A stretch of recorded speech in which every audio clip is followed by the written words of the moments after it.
아버지 하나님, 이 하루도 주님 앞에 기도하며 주의 말씀을 붙들고 시작할 수 있도록 허락하시니 감사드립니다. 주님을 경외하고 주님을 사랑하는 주의 백성들이 하나님 앞에 나아와 주님을 찬양하며 또 주의 말씀을 붙드니 하나님께서 긍휼히 여기시고 사랑으로 함께 하시며 오늘도 주님께서 우리의 힘이 되어 주시고 용기가 되어 주시며 요새가 되시고 반석이 되시며 우리의 구원이 되어 주시옵소서. 우리 주 예수 그리스도의 이름으로 기도드립니다. 아멘. 오늘은 주신 본문 말씀을 중심으로 요압의 손에 전사한 압살롬이라는 제목으로 말씀을 함께 나누도록 하겠습니다. 지금 방송에 이상이 생겨서 녹화를 해서 지금 이제 송출하게 되는 것을 양해를 좀 해주시면 좋겠습니다. 네, 어제 말씀에서는 다윗이 압살롬과의 전투에서 승리했다라는 것을 알 수 있었는데요. 다윗이 전쟁을 시작하기 직전에 군사들에게 특별히 부탁했던 것이 있습니다. 혹시 무엇인지 기억나시나요? 어린 압살롬을 너그럽게 대우해 달라는 것이었습니다. 그러니까 철없는 아들을 살려달라는 것이었죠. 하지만 오늘 본문에서는 그 명령이 지켜지지 않고 압살롬이 죽임을 당하게 된 사건이 기록되어 있습니다. 압살롬이 죽게 되는 장면은 조금 황당하기도 한데요. 압살롬의 머리가 상수리 나무에 걸린 것이죠. 9절 함께 읽겠습니다. 압살롬이 다윗의 부하들과 마주치니라. 압살롬이 노새를 탔는데 그 노새가 큰 상수리 나무 번성한 가지 아래로 지날 때에 압살롬의 머리가 그 상수리 나무에 걸림에 그가 공중에 달리고 그가 탔던 노새는 그 땅과 공중 사이로 빠져나간지라. 네, 이후에 죽임을 당하게 되는 끔찍한 장면을 제외하고 단지 압살롬이 상수리 나무에 머리가 걸렸다라는 것을 생각해 보시면 조금 우스꽝스럽게 느껴지기도 하는 부분인 것 같습니다. 압살롬의 머리는 나무에 끼었고 타고 있던 노새는 달아나서 공중에 압살롬이 대롱대롱 매달려 있는 것이죠. 어제 말씀에서도 에브라임 숲의 지형 지물을 이용하는 다윗의 군대가 우세했고 그 숲으로 인해서 많은 사람이 죽었다라는 것을 볼 수가 있었는데요. 압살롬의 경우에서처럼 말을 타는 것은 평지에서는 빠른 속도를 내서 유리하겠지만 숲속에서는 오히려 이렇게 나무에 걸리거나 더욱 움직이기 어렵게 되는 경우가 많기도 합니다. 그리고 압살롬도 결국 그렇게 머리는 나무에 걸린 채로 노새는 도망가 버린 우스꽝스러운 모습으로 나무에 대롱대롱 매달린 신세가 되었습니다. 그리고 이런 모습을 다윗의 병사 중 한 명이 보게 된 것이죠. 하지만 그 병사는 압살롬을 죽이지 않습니다. 왜일까요? 다윗의 명령을 기억하고 있었기 때문이죠. 12절과 13절 읽겠습니다. 그 사람이 요압에게 대답하되 내가 내 손에 은 1000개를 받는다 할지라도 나는 왕의 아들에게 손을 대지 아니하겠나이다. 우리가 들었거니와 왕이 당신과 아비새와 이때에게 명령하여 이르시기를 삼가 누구든지 젊은 압살롬을 해하지 말라 하셨나이다. 아무 일도 왕 앞에는 숨길 수 없나니 내가 만일 거역하여 그의 생명을 해하였다라면 당신도 나를 대적하였으리이다 하니. 이처럼 한 병사는 다윗의 명령을 기억하고 있었습니다. 그래서 압살롬을 해치지 않고 있었던 것이죠. 하지만 요압 장군은 다윗의 명령이라는 것을 알고 있음에도 불구하고 다윗의 아들을 주저없이 죽였다는 것이죠. 14절 15절 읽겠습니다. 요압이 이르되 나는 너와 같이 지체할 수 없다 하고 손에 작은 창 셋을 가지고 가서 상수리 나무 가운데서 아직 살아있는 압살롬의 심장을 찌르니 요압의 무기를 든 청년 10명이 압살롬을 에워싸고 쳐 죽이니라. 얼마 전 큐티를 통해서 첫째 아들을 죽이고 도망한 압살롬을 데려와야지만 된다라고 주장했던 사람이 바로 이 사람 요압 장군입니다. 그런데 이 요압 장군이 지금은 다윗의 명령도 거역하면서까지 데리고 왔던 압살롬을 죽이는 선동자가 되어 있는 것이죠. 그때의 모습과 지금의 모습이 상당히 대조적인 모습처럼 보입니다. 하지만 그렇지 않습니다. 그런 모습이 대조적이라기보다는 오히려 일관됩니다. 요압은 아주 일관적으로 자기 생각만 하는 사람이었습니다.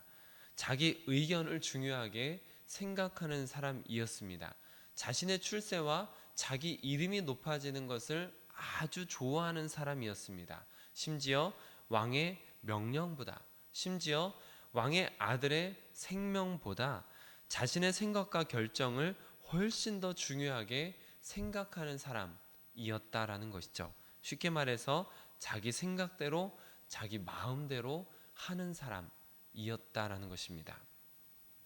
결국 그런 요압이 다윗의 간절한 부탁이 있었음에도 불구하고 그것을 외면하고 압살롬의 심장을 찔러서 죽이는 비참한 일을 한 것입니다. 그리고 거기서 그치지 않고 다른 병사들을 불러서 압살롬을 애워싸고 쳐 죽인 것이죠.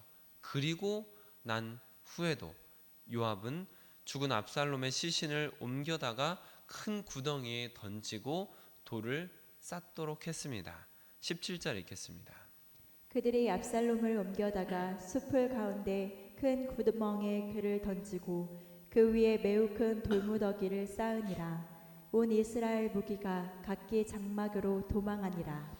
네, 여러분께서는 여호수아가 아이성을 칠 때 그때 재물을 훔쳐갔던 아간 같은 사람들이 돌에 맞아서 죽고 돌 무덤에 묻혔다라는 것을 아실 텐데요. 율법에는 패역한 자식을 돌로 쳐 죽이거나 반역자처럼 큰 죄를 지은 사람들을 돌을 던져 죽이거나 돌 무덤을 만들게 하는 것을 볼 수가 있습니다. 그러니까 일부러 요압 장군이 큰 돌무더기를 쌓아 올린 것은 압살롬을 죽였을 뿐만 아니라 압살롬을 패역한 죄인이자 패류나라는 것을 모두에게 알리려 했다라는 것을 알 수 있는 것이죠. 어찌 보면 이것도 압살롬이 스스로의 공적을 드러내는 행위였다라고 볼 수 있는 부분입니다. 그리고 특별히 마지막 18절에는 압살롬이 남기고 간 것이 있다라는 것을 기록하는데요. 압살롬은 자신을 위해서 비석을 만들어 두었었다라고 합니다. 18절 읽겠습니다. 압살롬이 살았을 때 자기를 위하여 한 비석을 마련하여 세웠으니 이는 그가 자기 이름을 전할 아들이 내게 없다고 말하였음이더라. 그러므로 자기 이름을 기념하여 그 비석에 이름을 붙였으며 그 비석이 왕의 골짜기에 있고 이제까지 그것을 압살롬의 기념비라 일컫더라. 이처럼 압살롬은 후대에 사람들이 자신을 기억하며 자신의 이름이 명예롭게 남기를 바라는 마음으로 스스로 비석을 미리 만들어 두었었습니다. 그런데 사울 왕이 자기를 위해서 비석을 세운 것과 비슷한 모습이죠. 하지만 자기가 만든 비석을 자기의 무덤에 세우기도 전에 이렇게 숲속에서 비참하게 죽고 돌무덤 아래에 묻히며 생을 마감하게 되었습니다. 오늘 본문에서 두드러지게 보이는 사람은 두 사람인데요. 먼저 요압 장군은 자신의 생각대로 움직이는 사람이다라는 것이 더 많이 보이기 시작합니다. 심지어 이름 없는 한 병사도 다윗의 명령이 압살롬을 너그럽게 대하는 것이었습니다. 압살롬을 죽이지 않는 것이었습니다라는 사실을 알고 압살롬을 해치지 않았는데 요압은 잔인하게 압살롬을 죽인 것을 오늘 본문에서 볼 수가 있습니다. 아무리 다윗의 명령, 왕의 명령이었다 할지라도 거역할 수 있는 사람이 요압 장군인 것이죠. 아무리 다윗 왕가의 자손이라 할지라도 살해할 수 있는 사람이 요압 장군이었습니다. 이런 요압의 자기 멋대로 하는 행동은 다음에 묵상할 때도 함께 묵상하실 때도 계속 보시게 될 것 같습니다. 오늘 본문에서는 압살롬의 죽음을 조금 더 살펴볼 수 있을 것 같습니다. 압살롬이 죽게 된 계기가 노새를 타고 가다가 큰 상수리 나무에 머리가 걸린 것 때문이라는 것을 보셨는데요. 압살롬은 전에도 외모가 출중하다라는 기록을 보신 적이 있습니다. 사무엘하 14장 25절 26절 함께 읽겠습니다. 온 이스라엘 가운데서 압살롬같이 아름다움으로 크게 칭찬받는 자가 없었으니 그는 발바닥부터 정수리까지 흠이 없음이라. 그의 머리털이 무거움으로 연말마다 깎았으며 그의 머리털을 깎을 때에 그것을 달아본즉 그의 머리털이 왕의 저울로 200세겔이었더라. 네, 얼마나 아름다웠으면 정수리부터 발바닥까지, 발바닥이 예쁘기는 어렵지 않습니까? 근데 이 머리끝부터 발끝까지 아름다웠다라고 성경이 기록하고 있는 것을 볼 수가 있습니다. 특히 이제 머리카락 부분이 조금 부각이 되는데, 머리카락은 힘이나 권력을 상징합니다. 그리고 건강하다라는 것을 상징하는 것인데요. 그런 머리카락이 굉장히 두드러지게 보이는 사람이었다고 볼 수가 있습니다. 게다가 전에 압살롬이 반역하기 직전에 성전 문 앞에서 재판을 해주었던 것도 우리가 함께 묵상을 했었는데요. 그 재판을 해주면서 성경에 이렇게 기록되어 있었습니다. 이스라엘 사람들의 마음을 훔쳤다. 그러니까 압살롬이 사람들의 마음을 움직이고 재판을 해주면서 그 마음을 훔칠 정도의 지혜, 지식이 있었던 사람이라는 것을 알 수가 있는 것이죠.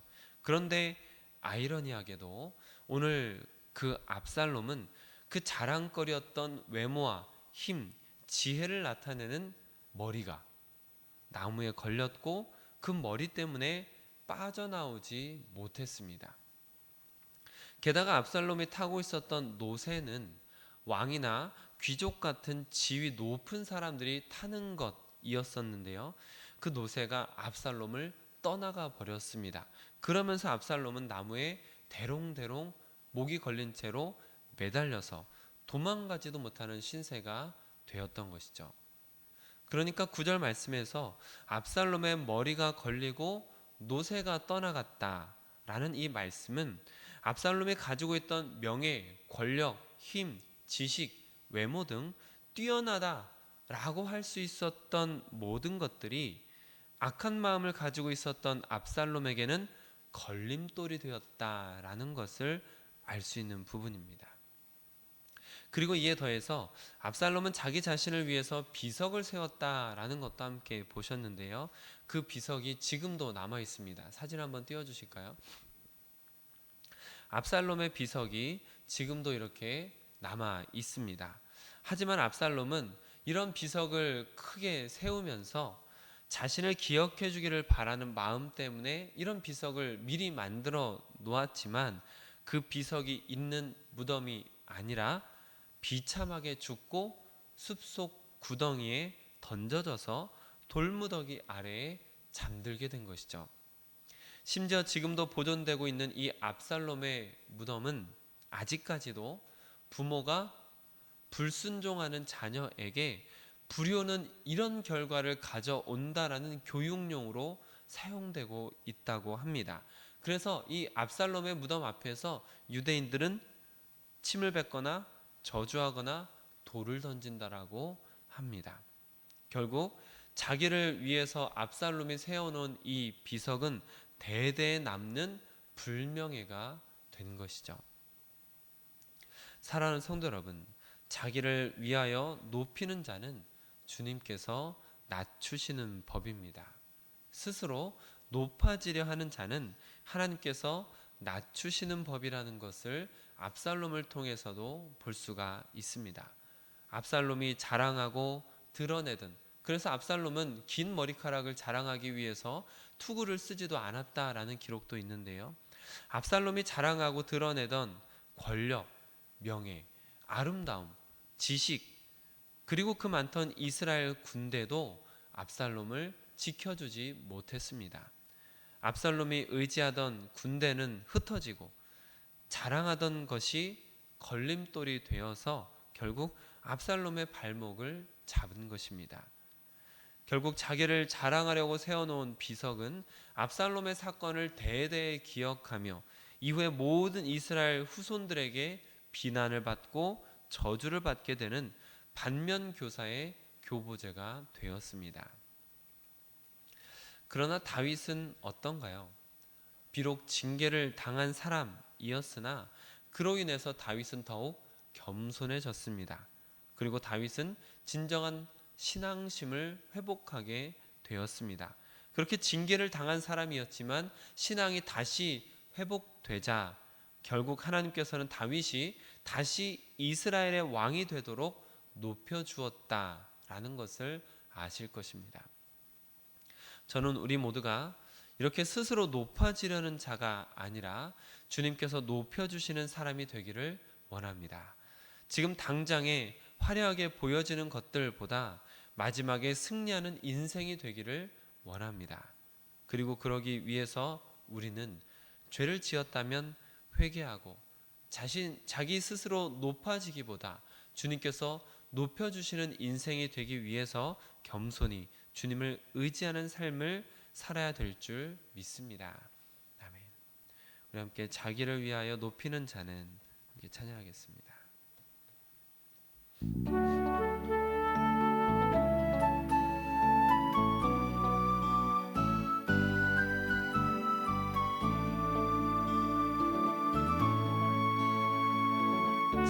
자기를 위하여 높이는 자는 낮아질 것이요 주님을 위하여 낮추는 자는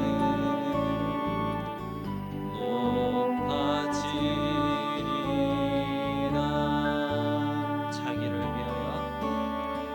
자기를 위하여 구하는 자는 없어질 것이나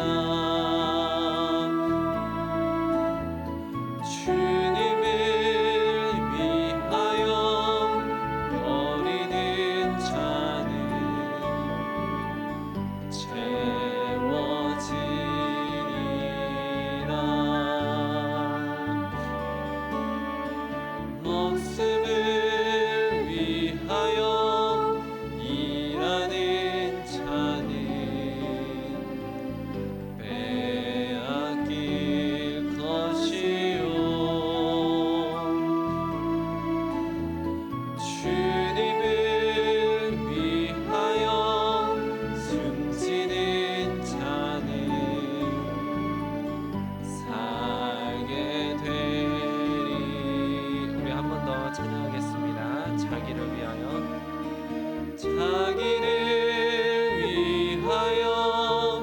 높이는 자는 낮아질 것이요 주님을 위하여 낮추는 자는 높아지리라. 자기를 위하여 구하는 자는 이뤄질 것이나 주님을 위하여 버리는 자는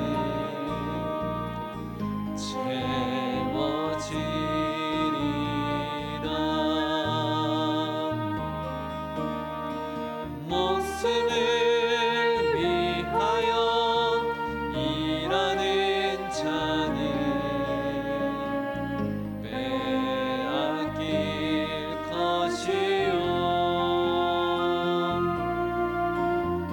주님을 위하여 숨지는 자는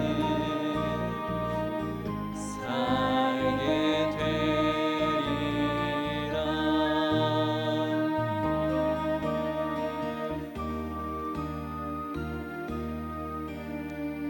아버지 하나님, 오늘 말씀을 통해서 우리가 겸손한 자를 높이시며 교만한 자를 낮추시는 주님을 볼 수 있도록 허락하시니 감사드립니다. 하나님, 우리가 압살롬처럼 스스로 높아지려고 하는 자가 아니라 다윗처럼 주님 앞에 겸손한 자가 될 수 있도록 허락하여 주시옵소서. 그리하여 스스로 높아지기보다 주님께서 높여주시는 인생들이 될 수 있도록 허락하여 주시옵소서. 주님을 위해서 사는 자를 주님께서 높이시며 살리시고 채우시며 인도하시는 것을 하나님의 백성들도 함께 고백할 수 있도록 우리가 주님 앞에 겸손한 자세를 갖추어 갈 수 있게 허락하여 주시옵소서. 우리 주 예수 그리스도의 이름으로 기도드립니다. 아멘. 함께 기도하실 때 이번 주에 우리가 성령 열매 루틴 찬양 들으면서 희락의 열매를 맺기 위해서 도전을 드리고 있습니다. 계속해서 찬양을 많이 들으시고 또한 찬양을 공유하면서 하늘로부터 오는 기쁨, 희락이 여러분 안에 맺혀지시기를 바랍니다. 오늘 제가 DPA 교육이 있고 5기 수료식에 참여를 하게 됩니다. 위에서 기도해 주시길 바랍니다. 오늘 저녁에는 영성 플러스 1기 교육이 있습니다. 또 위에서 기도해 주시길 바랍니다. 오늘 말씀 붙들고 함께 기도하실 때에는 스스로 높아지려 하기보다 주님께서 높여주시는 인생이 되게 하소서라고 함께 3번 읽고 기도의 자리로 가면 좋겠습니다. 함께 3번 읽겠습니다. 스스로 높아지려 하기보다 주님께서 높여주시는 인생이 되게 하소서. 스스로 높아지려 하기보다 주님께서 높여주시는 인생이 되게 하소서. 스스로 높아지려 하기보다 주님께서 높여주시는 인생이 되게 하소서. 아멘.